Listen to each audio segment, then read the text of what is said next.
ঝালকাঠি পৌরসভার সাবেক মেয়র ও আওয়ামী লীগ নেতা লিয়াকত আলী তালুকদারকে অবশেষে গ্রেপ্তার করেছে আইন শৃঙ্খলা রক্ষাকারী বাহিনী।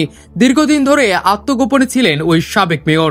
তার বিরুদ্ধে মেয়র থাকাকালীন সময়ে শহরের উন্নয়ন কর্মকাণ্ডের নামে মোটা অঙ্কের অর্থ আত্মসাৎ, অবৈধ লেনদেন, অনিয়ম ও ক্ষমতার অপব্যবহারের অভিযোগ উঠেছিল। এসব অভিযোগ ঘিরে তখন থেকেই ঝালকাঠি শহরে নানা গুঞ্জন চলছিল। বিশেষ করে পৌর প্রকল্পে ভুয়া বিল ভাউচার তৈরি, দরপত্র কারসাজি এবং ঘনিষ্ঠ ঠিকাদারদের কাছ থেকে অবৈধ সুবিধা নেওয়ার অভিযোগে লিয়াকতের নাম বহুবার আলোচনায় এসেছে। বিভিন্ন তদন্তে তার বিরুদ্ধে অনিয়মের একাধিক প্রমাণ উঠে আসতে শুরু করে। এরপর থেকেই তিনি এলাকা ছেড়ে গা ঢাকা দেন। অবশেষে দীর্ঘদিনের চেষ্টায় তাকে ঢাকা থেকে আটক করা হলো। আইন শৃঙ্খলা বাহিনী জানিয়েছে, গ্রেপ্তারকৃত লিয়াকতকে ঝালকাঠিতে এনে জিজ্ঞাসাবাদ ও আইনি কার্যক্রম শুরু করা হবে।